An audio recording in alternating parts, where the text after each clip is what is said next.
রান্না করেছি, তার জন্য লাউগুলোকে কেটে ধুয়ে রেখেছিলাম। তারপরে চিংড়ি মাছগুলো ভালো করে বেছে রেখেছি। তারপরে কড়াইতে আমি একটু তেল দিয়েছি, তেল দিয়ে কালো জিরা ফোড়ন দিলাম। কালো জিরা ফোড়ন দিয়ে শুকনো লঙ্কা কালো জিরা দিয়ে চিংড়ি মাছগুলো ছেড়ে দিয়েছি। চিংড়ি মাছগুলো ভাজা ভাজা হয়ে গেছে, তার মধ্যে একটু জিরে গুঁড়ো ধনের গুঁড়ো দিয়েছি।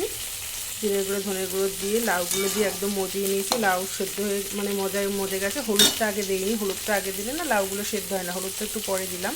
তারপরে লাউগুলো মজে গেছে, এবার হয়েও গেছে। এর মধ্যে একটু জলটাই পাতলাটা ঘন করার জন্য একটু আটার গুঁড়ো বা ময়দার গুঁড়ো বা আপনি কি কর্নফ্লাওয়ারও দিয়ে এটাকে ঘন করে নিতে পারেন। এই জল ভাবটা তাহলে আর থাকবে না, অল্প একটু পরিমাণে দেবেন, জল ভাবটা থাকবে না। এরপর একটু ধনেপাতা দিয়ে দেবো, ধনেপাতা কুচি দিয়ে দিলাম।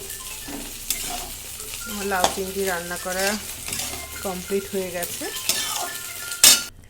দেখুন রান্নাটা হয়ে গেছে, লাউ চিংড়িটা একদম হয়ে গেছে। সেই জল ভাবটা না একটু হালকা হালকা।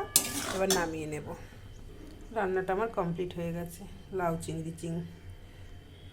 নামিয়ে নিয়েছি।